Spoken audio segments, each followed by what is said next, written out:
हो गया था। कहाँ तक हुआ था इसमें? 3 तक फिजिक्स में हो गया था।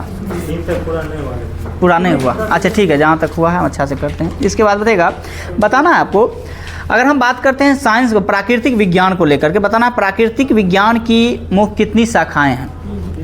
3 शाखा है। कौन कौन सा है? सही है, फिजिक्स, केमिस्ट्री, बायोलॉजी। याद रखिएगा, फिजिक्स, केमिस्ट्री, बायोलॉजी हो जाएंगे। सही है। इसके बाद विज्ञान की मुख्यतः जो है कितने भागों में बांटा गया है? 3 भागों में। कौन कौन सा विज्ञान है? प्राकृतिक विज्ञान है, औपचारिक विज्ञान है और एक सामाजिक विज्ञान। हाँ, सामाजिक विज्ञान है। बताना औपचारिक विज्ञान में क्या आएगा? औपचारिक विज्ञान के अंतर्गत हम किस चीज़ को अध्ययन कर सकते हैं, या किस चीज़ औपचारिक विज्ञान के अंतर्गत क्या आएगा? गणित, लॉजिक, हाँ, ये सब आपका जो है औपचारिक विज्ञान के अंतर्गत ही आएगा। सामाजिक विज्ञान के बारे में तो जानते ही होंगे, उसमें क्या क्या आ जाएगा? सोना, मानव व्यवहार या समाज शास्त्र जुड़ी हुई सामाजिक स्तर की चीज़ें, वो आपका समाज विज्ञान के अंतर्गत आ जाएगा। और एक आपका है प्राकृतिक विज्ञान, इसमें आपका क्या आएगा? भौतिकी ना, इसके बाद रसायन और इसके बाद बायोलॉजी, तो ये तीनों आ जाएगा। इसके बाद बताना है आपको आयतन का जो है बीमा क्या है? LQ। सही है, LQ हो जाएंगे। सही है। मात्रक जो है कितने प्रकार के होते हैं? 2 प्रकार के मात्रक। कौन कौन सा? सही है, एक मूल मात्रक और एक व्युत्पन्न मात्रक ना, मूल मात्रक और व्युत्पन्न मात्रक होते हैं। सही है। इसके बाद अगर हम बात करें मीटर को लेकर, तो मीटर कैसी है? मूल मात्रक है, व्युत्पन्न मात्रक? सही है, मूल मात्रक हो जाएंगे। सही है। इसके बाद सेकंड की बात करेंगे तो मूल मात्रक, और चाल की बात करेंगे तो व्युत्पन्न मात्रक है। सही है। चाल की बात करेंगे तो व्युत्पन्न मात्रक हो जाएंगे। सही है। इसके बाद समय की बात करें तो मूल मात्रक। सही है। समय की बात करेंगे तो मूल मात्रक विद्युत धारा, मूल मात्रक ज्योति तीव्रता, मूल मात्रक। सही है। मूल मात्रक पदार्थ की मात्रा, मूल मात्रक। तो मूल मात्रकों की संख्या कितनी है? 7 को। तो याद रखिएगा, पूछेगा इनमें से कौन सा मूल मात्रक नहीं है, तो याद ही कर लीजिए। एक तो आपका लंबाई हो गया, इसके बाद द्रव्यमान हो गया, इसके बाद समय हो गया, इसके बाद ताप हो गया, इसके बाद ज्योति तीव्रता हो गया, इसके बाद क्या था? पदार्थ की मात्रा हो गया, और एक आपका विद्युत धारा हो गया। तो टोटल जो है 7 है। इसके बाद और उसका तो व्युत्पन्न मात्रक का तो कहा नहीं जा सकता है, क्योंकि जो मूल मात्रक की सहायता से व्यक्त किया जाता है। हाँ, इसके बाद हवा की आर्द्रता को मापने के लिए जो है किसका प्रयोग करते हैं? हाइग्रो, हवा की आर्द्रता है। हाँ, दाब पूछेगा तब एनीमोमीटर, लेकिन यहाँ पे क्या पूछा? आर्द्रता को, तो आर्द्रता क्या हो जाएगा? हाइग्रोमीटर। सही है। गैसों का दाब मापने के लिए किसका प्रयोग करते हैं? मैनोमीटर। सही है, मैनोमीटर हो जाएंगे। वायु की दिशा ज्ञात करने में किसका प्रयोग करते हैं? विंड वैन का। हाँ, विंड वैन का प्रयोग करते हैं। सही है, विंड वैन का। इसके बाद ताप मापने किसका प्रयोग करते हैं? थर्मोमीटर का।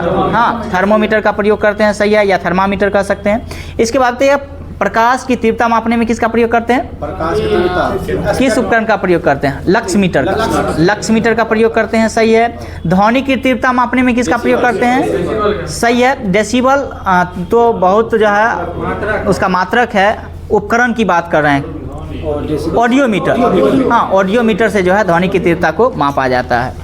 इसके बाद भूकंप की तीव्रता किससे मापते हैं? सही है, सिस्मोग्राफ से मापते हैं। सही है। विभवांतर मापने में किसका प्रयोग करते हैं? वोल्ट मीटर का प्रयोग करते हैं। सही है, वोल्ट मीटर का। इसके बाद 1 मीट्रिक टन में जो है कितना केजी होता है?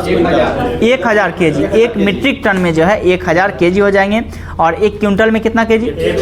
100 केजी हो जाएंगे। सही है। इसके बाद खगोलीय इकाई पृथ्वी के केंद्र से सूर्य के केंद्र की औसत दूरी जो मापा जाता है या उस दूरी के बराबर होता है, बताना उसे क्या कहते हैं? उसको क्या कहते हैं? खगोलीय इकाई कहते हैं। सही है, खगोलीय इकाई कहेंगे। सही है। इसके बाद खगोलीय इकाई कहते हैं। सही है। इसके बाद प्रकाश वर्ष की अगर हम बात करते हैं, तो 1 प्रकाश वर्ष का वैल्यू कितना होता है? 9.4 सही है, 9.46 × 10⁻15 मीटर। 15 मीटर याद रखिएगा। वही किलोमीटर में अगर है तो 12 ना, 9.46 × 10⁻12 किलोमीटर में आ जाएंगे। अगर हम बात करते हैं सबसे लंबी दूरी जो है किससे मापा जाता है? पार्सेक से। तो 1 पार्सेक बराबर कितना मीटर? 3 प्रकाश वर्ष। सही है, 3 × 10⁻16 मीटर आप सीधा सीधा कह दें ना, 3 × 10⁻16 मीटर सीधा सीधा शॉर्ट में कह दें। इसके बाद या 3.26 प्रकाश वर्ष कह दें। प्रकाश वर्ष में आप कहेंगे 3.26 प्रकाश वर्ष। इसके बाद 1 बैरल में बताना है कितना लीटर होता है? 159 लीटर। सही है, 159 लीटर 1 बैरल बराबर होता है। इसके बाद अवोगाड्रो संख्या का मान कितना होता है?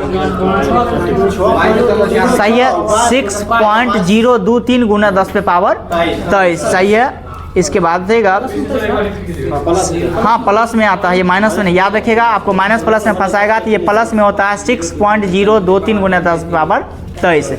ये कहीं कहीं आपको मिलेगा 6.022। हाँ तो याद रखिएगा 2 3 और 2 2 कहीं कहीं मिल सकता है आपको। इसके बाद देगा दूध के घनत्व किसके द्वारा मापा जाता है? सही है, लैक्टोमीटर के द्वारा मापा जाता है। इसके बाद देगा जूल ऊर्जा से संबंधित है, उसी प्रकार पास्कल किससे संबंधित होगा? दाब से। सही है, दाब से हो जाएंगे। इसके बाद देगा आमीटर का प्रयोग जो है किसके लिए करते हैं? सही है, विद्युत धारा मापने के लिए ही करते हैं। सही है। इसके बाद देगा वायुमंडलीय दबाव की इकाई क्या है? सही है, बार हो जाएंगे। सही है, बार। इसके बाद देगा पायरोमीटर जो है का उपयोग किसके लिए करते हैं? सही है, उच्च ताप मापने के लिए करते हैं। हाँ, अत्यधिक ताप मापने के लिए ही पायरोमीटर का प्रयोग करते हैं। डाप्सन बताना है, डाप्सन की अगर हम बात करते हैं इकाई जो है इसका प्रयोग कहाँ करते हैं? डाप्सन इकाई का प्रयोग ओजोन परत की मोटाई मापने में ना, ओजोन परत की मोटाई को मापने में। क्यूसेक से क्या मापा जाता है? जल का बहाव, जल की बहाव को मापते हैं। हाँ याद रखिएगा। हाँ, आपका कहीं कहीं जल की शुद्धता दे देगा, बहाव दे देगा, इस प्रकार सब मात्रा दे देगा, तो याद रखिएगा जल का बहाव मापते हैं। इसके बाद बताइएगा बताइएगा गति के नियम की अगर हम बात करते हैं सबसे पहले किसके द्वारा दिया गया? सही है, न्यूटन। और इसके बाद भी किसके नियम दिया कपलर? गति के नियम हम बोल रहे हैं। गति के नियम की बात करें तो गैलीलियो और न्यूटन के द्वारा ही दिया गया था, जिसमें न्यूटन का एक पुस्तक था जो किस पुस्तक में प्रकाशित है? सही है, प्रिंसिपिया पुस्तक में। और कब आया था? 1687 में ये पुस्तक। सही है। इसके बाद देगा बताना है न्यूटन से पहले किस व्यक्ति ने ये बता दिया था कि जो है गुरुत्वाकर्षण के बारे में? ब्रह्मगुप्त बताया था ना, जो जितने भी चीज़ें हैं वो पृथ्वी जो है अपने ओर खींचती है, तो किसने बताया था? ब्रह्मगुप्त बता दिया था, जो कि न्यूटन से पहले ही ये बातें बताया था। इसके बाद बताइएगा अगर हम बात करते हैं सरल मशीन को लेकर के जिसमें उत्तोलक है, बताना है उत्तोलक कितने प्रकार के होते हैं? 3 प्रकार के होते हैं। सही है। बताना है दूसरे प्रकार के उत्तोलक में जो है आलम्ब कहाँ काम करेगा? दूसरे प्रकार के उत्तोलक में आलम्ब कहाँ काम? कात में न करेगा, साइड में करेगा ना। ध्यान दीजिएगा, दूसरे प्रकार के उत्तोलक में हम कर रहे हैं, बीच में काम करेगा लोड। हाँ, तो हम बीच में लोड काम करेगा और साइड में क्या करेगा? आलम्ब काम करेगा। और फोर्स भी आप लगाएंगे कहाँ? साइड में ही लगाएंगे ना। पहले प्रकार के उत्तोलक होते हैं उसमें आलम्ब बीच में काम करता है। आलम्ब उसे कहते हैं जहाँ से जो है कोई चीज़ें मूव करवा देती है। हाँ, मूव करवाती है उसे ही आलम्ब। जैसे साइकिल का ब्रेक जो है तो बीच में देखिएगा एक ऐसे मतलब नट टाइप का दिया रहता है ताकि वहाँ से आपका मूविंग हो, तो वो बीच में वो आपका आलम्ब हो गया। या आप शॉर्ट में कैंची समझ लीजिए, कैंची में देखिएगा पकड़ते हैं यहाँ और करते कहाँ? लास्ट में, लेकिन बीच में एक नट टाइप का ऐसे दिया रहता है जहाँ से मूव होगा, तो वो मूव जो होता है जहाँ से उसे ही आलम्ब कहते हैं। हाँ, तो पहले प्रकार के उत्तोलक में जो है आलम्ब कहाँ काम करेगा? बीच में करेगा। दूसरे प्रकार के बीच में कौन काम करेगा? लोड काम करेगा। और तीसरे प्रकार के सैनिक उत्तोलक में क्या काम करेगा? एफर्ट। हाँ, जहाँ बल लगाते हैं उसी को जहाँ बल कह सकते हैं। तो तीसरे प्रकार के उत्तोलक में आप जो है कई सारे सामान को या वस्तु को देख सकते हैं, जैसे कि स्टेपलर। हाँ सही है, स्टेपलर। इसके बाद भी चिमटा, चिमटा जो रोटी बनाने वाला चिमटा होता है उसको आप देख सकते हैं। मनुष्य का हाथ भी देख सकते हैं। दूसरे प्रकार के उत्तोलक में जो है किस किस वस्तु को हम देख सकते हैं? सही है, खैनी काटने वाला जो मशीन है वो भी हो सकता है। इसके बाद भी नींबू निचोड़ने वाला मशीन देखते होइएगा, जो बीच में ही नींबू आता है ना, सरौता। हाँ, कूड़ा धोने वाला गाड़ी भी होता है। हाँ, तो ये सब जो है दूसरे श्रेणी के उत्तोलक के अंतर्गत आते हैं। इसमें बताना है आपको पहले श्रेणी के उत्तोलक में कौन कौन से आ सकते हैं? सही है, कैंची है, पिलास हो जाएंगे, इसके बाद हेड पंप हो जाएंगे, साइकिल का ब्रेक हो जाएगा। हाँ, चापाकल, हेड पंप, उसी को चापाकल की बात किए। इसके बाद ही बात करेंगे तो सिरसा। हाँ, इसके बाद बताइएगा प्रथम श्रेणी के उत्तोलक में बताना है आपको, इसमें यांत्रिक लाभ क्या हो सकता है? सही है, एक से अधिक हो सकता है या एक से कम हो सकता है। हाँ, दोनों हो सकता है, तीनों हो सकता है। एक से अधिक, एक से कम, हाँ बराबर भी हो सकता है। एक के बराबर या एक से अधिक, एक से कम। हाँ, जीरो नहीं होता है, गलती। इसके बाद बताइएगा द्वितीय श्रेणी के उत्तोलक की अगर हम बात करते हैं, ये बताना है द्वितीय श्रेणी के उत्तोलक में जो है इसका यांत्रिक लाभ क्या हो सकता है? एक या एक से कम, सदैव एक से अधिक होगा। याद रखिएगा, दूसरे श्रेणी के उत्तोलक में जो है सदैव एक से अधिक होगा, और तीसरे श्रेणी के उत्तोलक में हमेशा एक से कम होगा। हाँ, हमेशा एक से कम ही रहेगा। इसके बाद बताइएगा बताना है गाड़ियों में लगने वाला झटके से बचने के लिए स्प्रिंग तथा शॉकर लगाए जाते हैं। ये बताना है ये न्यूटन के किस नियम पे ये जो है काम करता है। दूसरा नियम पे काम करता है। हाँ, दूसरा नियम पे काम करता है। किस नियम को जड़त्व का नियम कहते हैं? पहला नियम को जड़त्व का नियम कहते हैं। सही है। इसके बाद देगा यदि हल्की और भारी दो गेंद एक समान जो है वेग से गतिशील है तो हल्की गेंद को कैच करना आसान होता है। ये बताना किस नियम से? गति का कौन सा नियम के अनुसार? दूसरा नियम है। अब ये देखे हैं ना, झटका मारने वाला कम लगेगा। अब सॉकर लगा हुआ है तो जंप करेगा तो उसमें क्या होगा? पीछे बैठेगा तो झटका कम लगेगा। इसके बाद भी जैसे गेंद आ रहा है तो जैसे ही पीछा करेंगे तो डिस्टेंस बढ़ेगा तो स्वाभाविक सी बात है उसमें चोट कम लगेगा। हाँ, तो ये दूसरे नियम से ही बताया गया है। इसके बाद तीसरे नियम में क्या है? प्रतिक्रिया बल ना, प्रतिक्रिया बल के बारे में बताया गया है। सही है। इसके बाद बताएगा जैसे नाव को जल में चलाने के लिए चप्पू से जल को पीछे की ओर धकेलना। हाँ, ये तीसरे नियम सही है, तीसरा नियम के अनुसार है। इसके बाद भी बंदूक से चलाई गई गोली व्यक्ति को पीछे की ओर झटका मारना, ये भी तीसरे नियम हो जाएंगे ना, तीसरे नियम हो जाएंगे। इसके बाद बताएगा बल आघूर्ण बराबर फार्मूला क्या होता है? बल आघूर्ण बराबर सही है बल गुना भुजा, या भुजा को ही हम लंबाई बोलते हैं। हाँ, याद रखिएगा बल गुना भुजा हो जाएंगे, यानी F गुना L। इसके बाद बताएगा गतिमान वस्तु एवं संपर्क सतह के बीच लगने वाले घर्षण बल को कौन सा बल कहते हैं? गतिक घर्षण बल सही है, गतिक घर्षण बल हो जाएंगे। इसके बाद बताएगा केपलर ने सूर्य के चारों ओर गति करने वाले ग्रह के कितने नियम दिए? 3 नियम दिया है। सही है, 3 नियम दिया था। सही है, 3 नियम। इसके बाद बताइएगा द्रव्यमान बताना है कैसी राशि? सदिश या अदिश? अदिश। और घनत्व कैसी राशि? ये भी अदिश। सही है, घनत्व हो गया, द्रव्यमान हो गया। इसके बाद भी अगर हम बल सदिश राशि, बल की बात करेंगे तो बल सदिश राशि है। विस्थापन कैसी राशि है? ये भी सदिश राशि है। वेग ये भी सदिश राशि है। संवेग ये भी सदिश राशि है। सही है। विद्युत तीव्रता की बात करेंगे तो सदिश है। सही है, सदिश है। विद्युत धारा की बात करेंगे तो अदिश है। विद्युत धारा अदिश याद रखिएगा। हाँ, इसके बाद बताइएगा छोटा जी यानी छोटा जी का मान कितना होता है? 9.8। ये बताना है ये सदिश है या अदिश? ये सदिश है। और बड़ा जी? अदिश है। और बड़ा जी का मान कितना होता है? 6.67 × 10⁻⁻11 newton metre square by kg square ना। बड़ा जी का मान किसके द्वारा दिया गया? कैवेंडिश के द्वारा। छोटा जी का मान? न्यूटन। बताना है ये छोटा जी और बड़ा जी में जो कौन सा मान हर जगह समान रह सकता है? बड़ा जी, कैपिटल जी। और छोटा जी का मान चेंज होता है। हाँ, ऊपर जैसे जाएंगे तो वो घट जाएगा। इसके बाद बताइएगा 1 किलोवाट घंटा बराबर कितना जूल? 3 सही बोल रहे हैं, 3.6 × 10⁻6 जूल ना। इसके बाद बताइएगा 1 यूनिट बराबर जो है कितना किलोवाट घंटा? 1 किलोवाट घंटा। सही है, 1 किलोवाट घंटा हो जाएगा। और 1 मेगावाट बराबर कितना मेगावाट? सही है, 10⁻6 वाट। हाँ, वाट याद रखिएगा। 1 मेगावाट बराबर कितना वाट? तो 10⁻6 वाट हो जाएंगे। ये क्वेश्चन भी पूछा गया था शायद पिछले बार, देखे हैं कहीं। इसके बाद बताइएगा भाप इंजन के आविष्कारक कौन है? James Watt. सही है। एक्सरे मशीन के? रॉन्टगन हो जाएंगे। सही है। रेडियो के? मार्कोनी। डायनमो के? Michael Faraday. सही है। टेलीफोन के खोजकर्ता? Graham Bell. सही है। और मोबाइल के खोजकर्ता? Martin Cooper. हाँ, मोबाइल के मार्टिन कूपर और टेलीफोन के ग्राहम बेल। सही है। डायनामाइट के आविष्कारक? अल्फ्रेड नोबल हो जाएंगे। सही है। फाउंटेन पेन के आविष्कारक? वाटरमैन। सही है। सेफ्टी लैंप के आविष्कारक? हम्फ्री डेवी हो जाएंगे। सही है। रडार के आविष्कारक? रॉबर्टसन। सही है। वाटसन हो जाएंगे। रडार के वाटसन हो जाएंगे। रॉबर्ट वाटसन है। इसके बाद बताइएगा लेजर के आविष्कारक? मेमन। सही है, थियोडोर मेमन।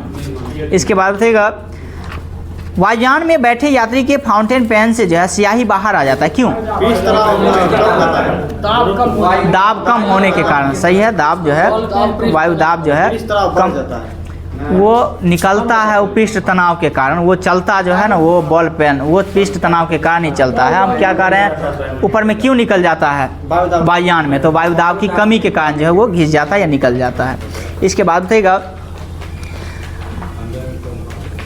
विद्युत मोटर जो है ये किस ऊर्जा को किस ऊर्जा में बदलता है? विद्युत ऊर्जा को यांत्रिक ऊर्जा में। हाँ, विद्युत मोटर जो है विद्युत को यांत्रिक में और डायनेमो यांत्रिक को विद्युत में। हाँ, ये सब माइनर है, ये सब गलती नहीं करना। इसके बाद बताइएगा एक ट्रक, एक कार और एक मोटर साइकिल की गतिज ऊर्जाएं समान है। यदि समान अवरोधक बल लगाया जाए वे क्रमशः एक्स वाई जेड दूरी पर रुके तो बताना है इसका मान क्या हो सकता है। जैसे x greater than y greater than z या x equal y equal z, इसी में बताइए x equal y equal z, क्योंकि तीनों समान वेग से है। इसके बाद भी गति अवरोधक भी उतना ही लगा जाता, तीनों इक्वल में रुकेगा। ठीक है, तीनों इक्वल हो जाएंगे। इसके बाद बताइएगा हवा की जो है ऊर्जा होती है क्या, गतिज स्थितिज या दोनों?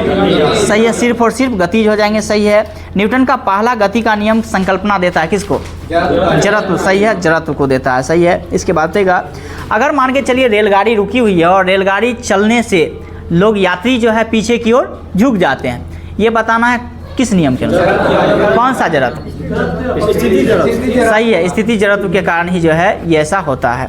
इसके बाद बताइएगा गुरुत्वाकर्षण का सिद्धांत किसके द्वारा दिया गया? आइजैक न्यूटन के द्वारा ही दिया गया है। सही है। आइजैक न्यूटन कहाँ के थे?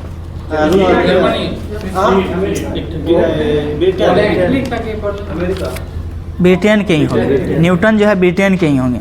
इसके बाद बताइएगा किसी तुलकारी उपग्रह की पृथ्वी की सतह से ऊंचाई लगभग कितनी होती है? तुलकारी है 36,000 किलोमीटर। सही है, 36,000 किलोमीटर हो जाएंगे। सही है। और तुलकारी उपग्रह की परिक्रमण की अवधि कितनी होती है? 24 घंटा। सही है, 24 घंटा हो जाएंगे।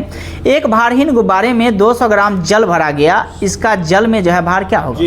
सही है, शून्य हो जाएगा क्योंकि भारहीन है, 0 हो जाएगा। सही है। बताना है कि इसके बाद पानी के गिलास में एक बर्फ का टुकड़ा तैर रहा है, जब बर्फ पिघलती है तो पानी का स्तर पर क्या प्रभाव पड़ेगा? सही है, उतना ही रहेगा। सही है, उतना ही हो जाएंगे। इसके बाद बताइएगा जब कोई जहाज जो है नदी से सागर में घुसता है तो क्या होता है? सही है, थोड़ा ऊपर हो जाता है। सही है, थोड़ा ऊपर हो जाता है। क्यों ऐसा होता है? डेंसिटी के कारण, घनत्व के कारण जो है, क्योंकि समुद्र का घनत्व क्या होता है? ज़्यादा होता है एज ए तुलना जो है किसी छोटे मोटे नदी की तुलना में। इसके बाद बताइएगा गुरुत्व की क्रिया के अंतर्गत मुक्त रूप से गिर रही वस्तु का भार क्या होता है? शून्य। मुक्त रूप में गिर रहा तो वो शून्य हो जाएगा। सही है, शून्य हो जाएंगे। इसके बाद बताइएगा साबुन के बुलबुले के अंदर का दाब जो है क्या होता है? अधिक होता है। सही है, वायुमंडलीय दाब से अधिक होता है। सही है, वायुमंडलीय दाब से अधिक हो जाएंगे। एक वर्षा की बूंद गोलाकार आकृति का कारण क्या है? सही है, पृष्ठ तनाव हो जाएंगे। सही है, पृष्ठ तनाव। इसके बाद बताइएगा दाब बढ़ने पर बताना है गलनांक पर क्या प्रभाव पड़ता है? घट जाएगा। हाँ, इसमें गलत लिख दिया गया है, घटेगा। कौन चीज में है वो? कुछों में ही घटेगा क्वथनांक। हाँ, दाब है, दाब याद रखिएगा। दाब बढ़ने पर जो है क्वथनांक पर क्या प्रभाव पड़ेगा? वो बढ़ जाएगा और गलनांक घट जाएगा। तो वही है, गलनांक जो है वो आपका घटेगा, जो कि यहाँ लिखा हुआ है बढ़ता है। हाँ, जो भी होंगे दृष्टि का उसमें एरर है वो आप सही कर लीजिएगा। हाँ, इसके बाद बताइएगा दाब बढ़ाने पर गलनांक क्या होता है? घटता है और क्वथनांक बढ़ता है। हाँ, इस बात को याद रखिएगा। तो गलत है वो आप सही कर लीजिएगा, जो भी बुक में है दिया गया। हाँ, सही कर लीजिएगा। इसके बाद बताइएगा अरे जी उनको उठाइए। मजाक करते हैं। जाइए माथा भैया पानी होने, एग्जाम निकट में इतना ज़्यादा है, आप ऐसे खींच रहे। गर्मी बहुत है, गर्मी से नींद आएगा। हाँ, चलिए ठीक है। हाँ, गर्मी में तो और नींद नहीं आएगा। जाइए मुँह धो कहिए। इसके बाद देगा बायोलॉजी स्टार्ट करते हैं।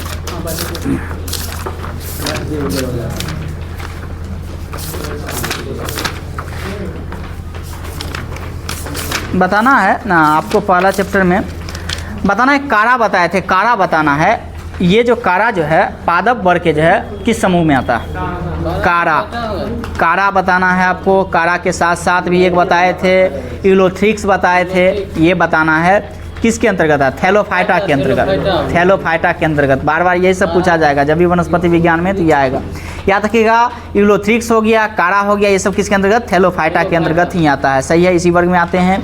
इसके बाद बताइएगा मार्केसिया हो गया या मॉस हो गया, ये बताना है किस। सही है, ब्रायोफाइटा के अंतर्गत आते हैं। पादप जगत का जो है उभयचर वर्ग किसे कहा जाता है? सही है, ब्रायोफाइटा को ही कहते हैं। और सबसे ज़्यादा अगर हम बात करते हैं पादप में तो सबसे ज़्यादा किसकी प्रजाति है? सही है, थैलोफाइटा। सही है, थैलोफाइटा के ही आते हैं। इसके बाद अगर हम बात करते हैं फर्न हो गया, ये बताना किसके अंतर्गत आते हैं? टेरिडोफाइटा के अंतर्गत। फर्न की बात करें टेरिडोफाइटा के अंतर्गत। और एक मॉस और एक मर्सेलिया बताएं तो ये किसके अंतर्गत? ब्रायोफाइटा। और एक कारा और एक यूलोथ्रिक्स की बात किए तो थैलोफाइटा के अंतर्गत। ये बताना है जो आपका थैलोफाइटा जगत होता है, इसमें जो है उसका तना जो है होता है या नहीं होता है? तना, पत्ती, ये सब जड़ में विभक्त होता है कि नहीं होता? यानी अलग अलग नहीं होता है, विभक्त नहीं होता है थैलोफाइटा में। वही बात अगर हम करें टेरिडोफाइटा में तो तना हो गया, इसके बाद पत्ती हो गया, ये सब विभक्त होता है कि नहीं? तो ये होता है। सही है, इसमें विभक्त होता है। इसके बाद बताइएगा हाँ, इसमें विभक्त होता है, ये तीनों अलग अलग होते हैं। सही है। इसके बाद बताइएगा जिम्नोस्पर्म की बात करेंगे तो बताना है जिम्नोस्पर्म में जो है बीज होता है या नहीं होता? नहीं होता है। सही है, जिम्नोस्पर्म की बात करेंगे तो नग्न बीजी होता है, ये बीज इसमें नहीं होता है। सही है। एंजियोस्पर्म की बात करेंगे तो इसमें बीज होता है कि नहीं? सही है, बीज होता है। सही है। इसके बाद बताइएगा साइकॉन की बात करेंगे तो बताना है ये जंतु के जो है किस संघ के अंतर्गत आते हैं? साइकॉन पोरीफेरा के अंतर्गत, पोरीफेरा जगत में आएंगे, पोरीफेरा। इसके बाद बताइएगा हाइड्रा की बात करेंगे, सी एनिमेन की बात करेंगे तो ये किस वर्ग के अंतर्गत आएंगे? जंतु वर्ग में जो है किस वर्ग में आएंगे?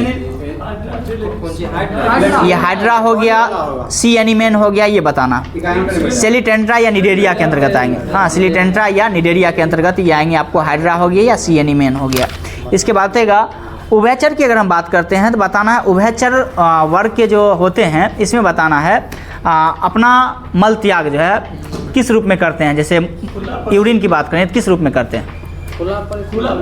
खुला पन्ने। जैसे हम लोग अगर मानव की अगर हम बात करते हैं तो मानव यूरिया के रूप में मूत्र उत्सर्जन करता है। उसी प्रकार हम बता रहे हैं जो एम्फीबियन वर्ग होता है यानी उभयचर वर्ग होता है वो किस रूप में करता है?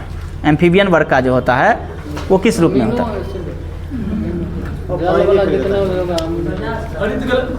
देखिएगा उभयचर वर्ग में दो टाइप से उभयचर वर्ग जो है, जो वैसे आप जानते होंगे जो स्थल और जल में रहने वाले को उभयचर कहते हैं, लेकिन उभयचर को भी दो पार्ट में बांटा गया है। जैसे कि ज़्यादा अधिकांश जो स्थल पे रहते हैं वो एक उभयचर वो हो गए, और जो अधिकांश जलीय में रहते हैं वो एक उभयचर वो हो गए। तो अधिकांश जलीय में जो रहते हैं वो अमोनिया उत्सर्जन करते हैं, अमोनिया उत्सर्जन करते हैं, और जो ज़्यादातर स्थल पे रहते हैं वो यूरिया एसिड उत्पन्न करते हैं। हाँ, इसके बाद अगर हम बात किए पक्षी को लेकर के तो बताना है पक्षी का जो है उत्सर्जन किस प्रकार है, मतलब क्या है उसका, इसी में बताना है आपको। यूरिक एसिड, यूरिक एसिड याद रखिएगा। सबसे ज़्यादा विषाक्त कौन सा है इसमें बताने? यूरिया हो गया, इसके बाद यूरिक एसिड हो गया, अमोनिया हो गया। अमोनिया सबसे ज़्यादा विषाक्त होता है। तो आप इसको आसान से याद रख सकते हैं, जितने भी स्तनधारी वगैरह हो गया वो सारे के सारे जो है यूरिया उत्सर्जन ज़्यादातर करते हैं। इसके बाद जो एम्फीबियन हो गया, तो एम्फीबियन में हम ये बताएं जो ज़्यादातर जलीय में रहते हैं वो किसको? अमोनिया। हाँ, और जो स्थल में रहते हैं वो यूरिया हो गया। इसके बाद एक पक्षी हो गया, तो पक्षी वर्ग की अगर हम बात करते हैं तो वो जो है आपको यूरिक एसिड। और क्या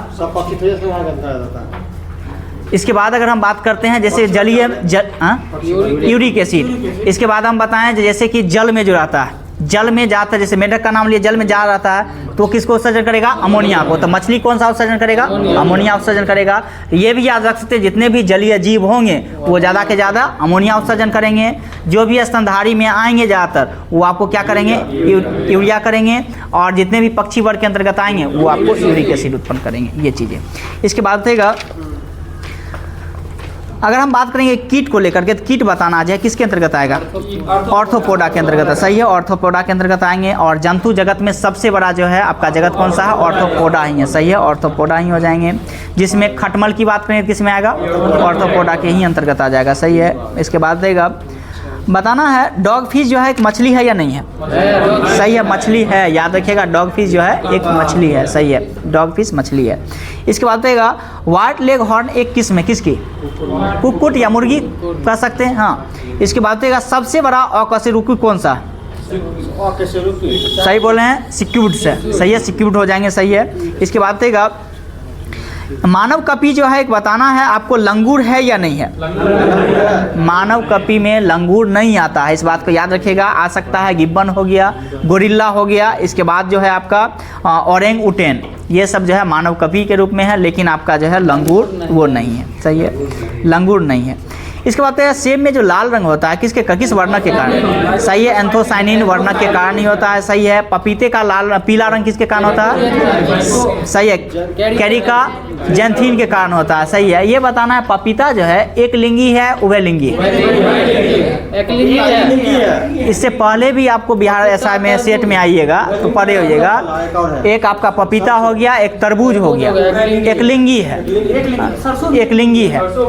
हाँ, सरसों उभयलिंगी है। हाँ, उसको अच्छा से देखिएगा। हाँ, अच्छा से देखिएगा। हाँ, इससे पहले भी आपको सेट में हुआ था। इसके बाद देगा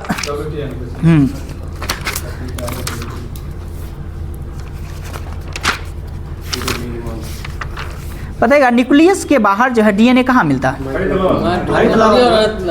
सुनिएगा, न्यूक्लियस के बाहर डीएनए कहाँ मिलता है? माइक्रोकोंडिया में। सही है, माइक्रोकोंडिया हो जाएंगे। इसके बाद बताइएगा सेल का पावर पॉइंट किसे कहा जाता है? सही है, माइक्रोकोंडिया हो जाएंगे। सही है। नाभिक के अलावा कोशिका के किस कोशिकांग में डीएनए होता है? माइक्रोकोंडिया। माइक्रोकोंडिया सही है। नाभिक के अलावा कोशिका के किस कोशिकांग में डीएनए होता है? माइक्रोकोंडिया। सही है। डीएनए का फुल फॉर्म क्या है? Deoxyribonucleic acid. सही है। इसके बाद देगा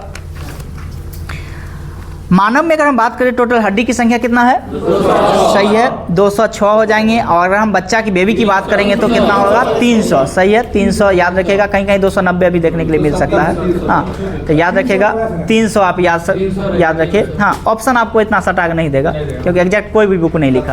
हाँ, याद रखिएगा 300 के राउंड में आप याद रखिए। इसके बाद अगर हम बात करते हैं तो इन हड्डियों को दो भागों में बांटा गया है, एक अक्षीय और एक उपांगीय। हाँ, अक्षीय और उपांगीय, जिसमें बताना है अक्षीय में टोटल हड्डी की संख्या कितना होगा? 80। अक्षीय की अगर हम बात करते हैं तो उसमें 80 गो आ जाएगा।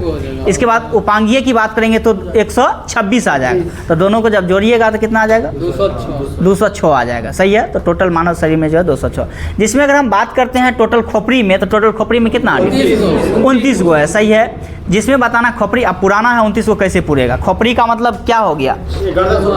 हाँ, ये पूरा आ गया, यहाँ से पूरा आ गया खोपड़ी। हाँ, जिसमें आप 29 को पुराइए। अगर हम चेहरा की बात करेंगे तो कितना? 14। चेहरा 14 हो गया, जोड़ते रहिएगा। इसके बाद अगर कपाल की बात करें तो कितना? 8 गो हो गया। सही है। कपाल में 14 8 कितना? 22। कान में कितना हड्डी है? 3 इधर 3 इधर, टोटल 6 गो। तो 22 6 कितना हुआ? 28 गो हो गया। और एक जीभ से जुड़ा हुआ एक हड्डी होता है जिसको हायोड बोन कहते हैं। हाँ, तो एक उसको जोड़ दिए तो 29। तो टोटल जो है खोपड़ी में 29 हड्डी होती है। सही है। हाँ, इसके जीभ के गला वही जो जोड़ता है उसी को बोलते हैं जीभ से जो अंदर में हायोड बोन। हाँ, पिवोट होता है।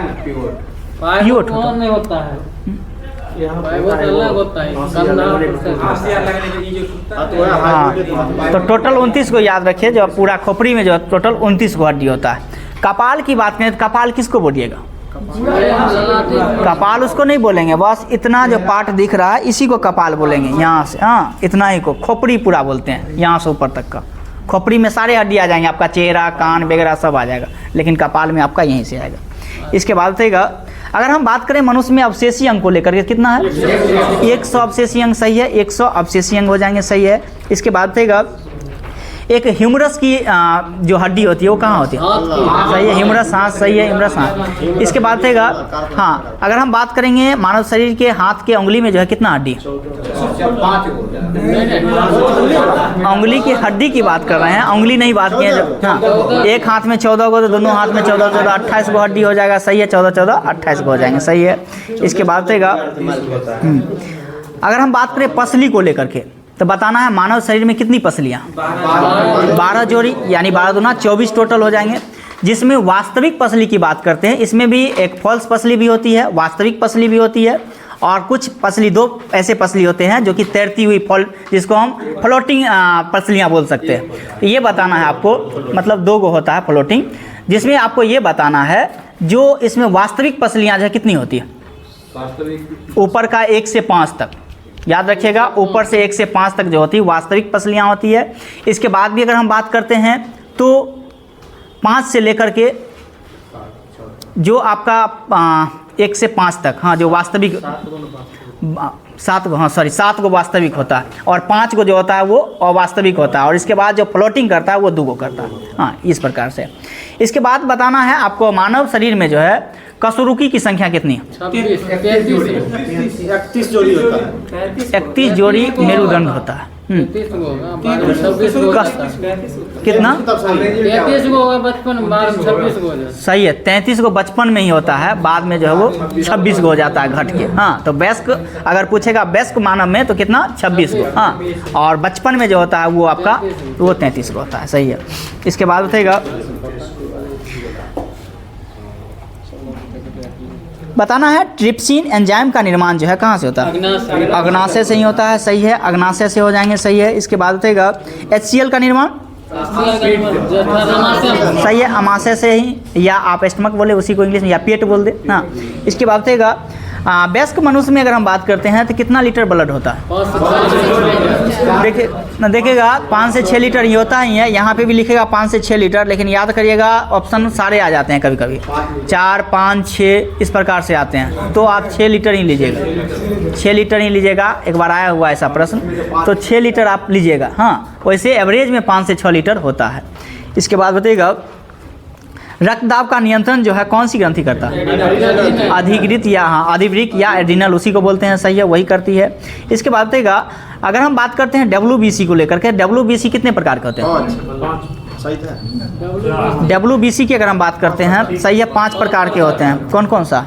मोनोसाइट, लिम्फोसाइट, हाँ, एरिथ्रोसाइट, ये सब होता है। तो 5 पर, जिसमें बताना सबसे बड़ा जो है कौन सा? मोनोसाइट। और सबसे छोटा? लिम्फोसाइट।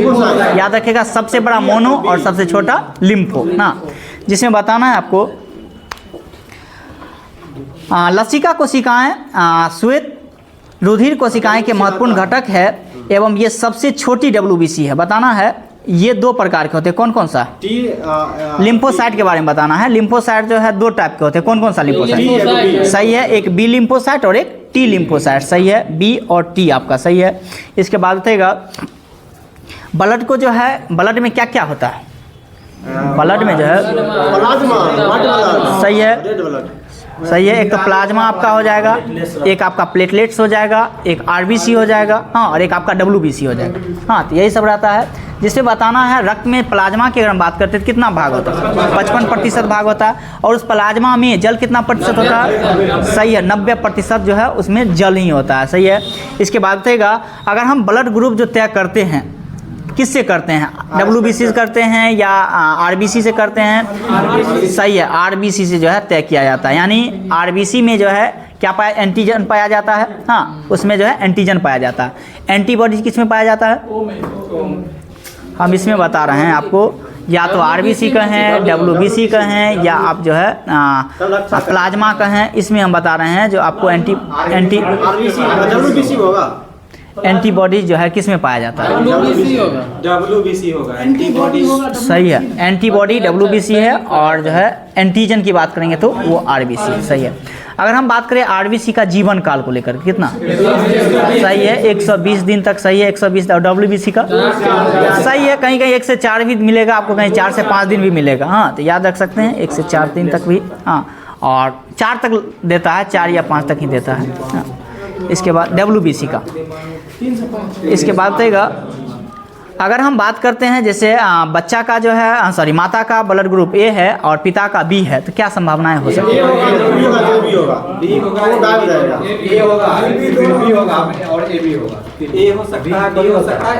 हाँ, सही है, A हो सकता है, B हो सकता है और A भी हो सकता है। सही है। बताना है ब्लड ग्रुप A में जो है कौन सा एंटीबॉडी पाया जाएगा? ये कैसे? Antibody B। हाँ, एंटीबॉडी की बात करेंगे तो एंटीबॉडी B। हाँ, अगर सेम पाया जाएगा तो फिर आदमी मर ही जाएगा, चढ़ा दिया जाए इसे। तो अगर हम बात करेंगे अगर ब्लड ग्रुप आपका B है जिसमें एंटीजन B है, बताना उसमें एंटीबॉडी कौन सा होगा? A होगा। और AB में कोई एंटीबॉडी नहीं होता है। सही है। इसके बाद O में अगर हम बात करेंगे तो सही है, दोनों, क्योंकि उसमें एंटीजन पाया ही नहीं जाता है तो एंटीबॉडी है। हाँ, तो याद रखिएगा। इसके बाद रहेगा ब्लड ग्रुप को जो है किसने बांटा था? कार्ल लैंडस्टीनर एवं विनर के द्वारा बांटा गया था। सही है। कब दिया था ये? 1901 में। 1901 में दिया था। सही है। इसके बाद रहेगा एक निगेटिव पॉजिटिव वाला आ जाता है। हाँ, जैसे कि सब सर्वदाता ब्लड ग्रुप किसे कहते हैं? वो निगेटिव को कहते हैं। सही है। और अगर हम सर्वग्राही की बात करेंगे तो ए बी पॉजिटिव को कहते हैं। सही है। ए बी पॉजिटिव को जो है सर्वग्राही कहते हैं, यानी उसका मतलब ये है जो सबसे वो ले सकता है। और डोनेट की बात करेंगे तो वो सबको दे सकता है निगेटिव में। सही है। इसके बाद रहेगा, और ये जो निगेटिव पॉजिटिव जो आया था कौन सा जानवर में ऐसा देखा गया? सही है। रिसर नामक बंदर में देखा गया था। हाँ, RH फैक्टर जिसको बोल सकते हैं। सही है। इसके बाद रहेगा, छोड़ दें,